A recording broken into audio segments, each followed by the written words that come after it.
Welcome to Flower Dome, Singapore.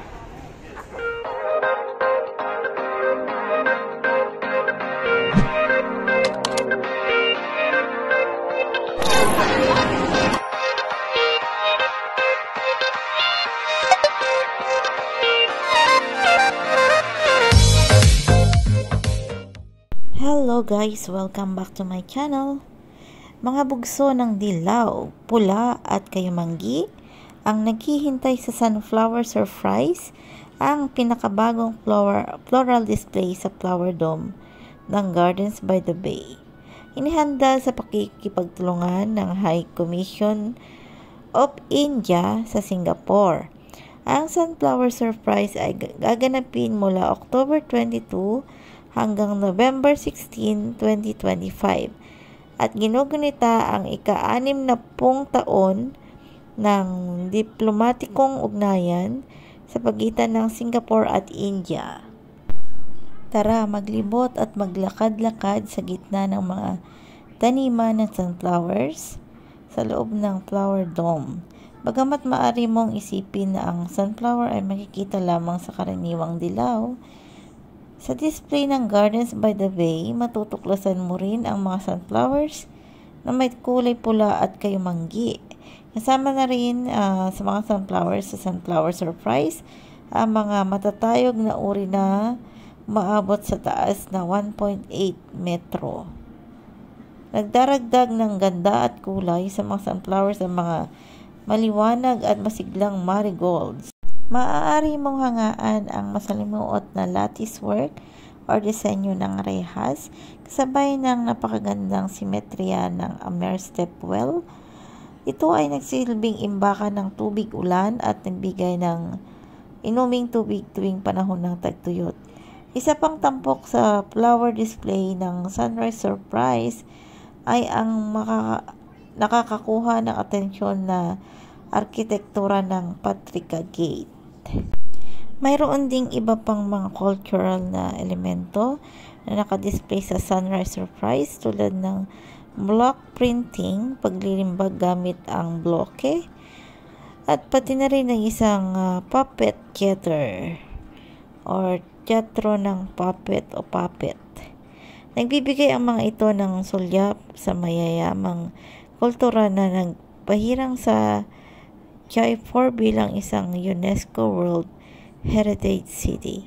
Nasa paligid din ng Sunflower Surprise display sa Gardens by the Bay ang mga elepante at pabo, ang mga hayop na sumasagisag sa India. Ang Sunflower Surprise sa Gardens by the Bay ay kasalukuyang nagpapatuloy hanggang November 16, 2025. Tara, libutin natin ang mga taniman ng sunflowers, langapin ang bango ng mga bulaklak at kumuha ng mga selfie na seryosong akmang-akma sa litrato kasama ang mga paborito mong tao. At narito ang nakatuwang bahagi, hindi lahat ng sunflower ay dilaw. Tingnan mong mabuti at makikita mo ang mga ito sa kulay maroon, maapoy na orange, malambot na lila at maging chocolate brown. Nagulat nga ako nang malaman kong mayroon palang napakaraming uri at bawat sunflower ay kakaiba sa sarili nitong paraan. Isa sa pinakaastig na bagay tungkol sa buong eksibisyong ito ay ang inspirasyon nito mula sa makulay na lungsod ng Jaipur sa India, kung saan masisihan ka sa kulturang Indian mismo. Sa matatayag na pink na monumento at maging sa isang estatwa ng elepante, pinararamdam ng eksibisyon na parang dinala ka sa Jaipur sa halip na sa Singapore. Dahil ang tema ay hango sa mayamang kasaysayan ng kultura ng Jaipur, ang lugar ay puno ng mga ikonikong monumento na nagbibigay pugay sa Pink City ng India. Dalawang natatanging struktura ang agad na umagaw sa aking pansin. Ang maringal na Amer Port Courtyard at ang makasaysayang Hawa Mahal. Ang Amer Port Courtyard ay nagsisilbing administrative seat at pleasure palace noong panahon ng dinastiyang Kachwaha, na isang cool at nakakatuwang kalaman na hindi alam ng maraming tao. Ang malambot nitong pastel yellow na dingding, kumikinang na asul na tubig at mga vintage Persian wheel ay nagpapadama sa setup na parang panaginip, na para bang nararanasan mo ang tunay na lugar.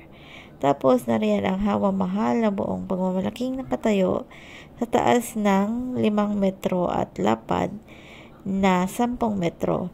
Katumbas iyon ng 4 na matanda na nakatayo ng magkakapatong. Madalas itong tinatawag na Palace of Winds or palasyo ng mga hangin, at ang orihinal na monumento ay matatagpuan sa Old City ng Jaipur. Ngunit ang recreation na ito ay nagdadala ng isang bahagi ng royal grandeur dito mismo sa Gardens by the Bay. Ang mga ticket ay nagsisimula sa $12 or Singaporean dollar lamang para sa mga matatanda at $8 para sa mga senior at bata. Kaya ito ay isang magandang deal kung plano mong tingnan ang display ng sunflower. Ngunit kung nandun ka na, maaari mo na ring sulitin at galugarin ang parehong flower dome at ang cloud forest. Ang mga ticket ay $34 para sa mga matatanda at $29 para sa parehong senior at bata. Kung ikaw ay isang turista na sabik na makita ang buong karanasan sa Gardens by the Bay at ibahagi ang mahika ng iyong mga kasama sa paglalakbay, ang mga ticket ay nasa $46 para sa mga matatanda at $32 para sa mga bata. Malagip mo ba dito idongo? Tata nagtagaw tatay di nga duwa, di ba? Awan, malagip ko lang.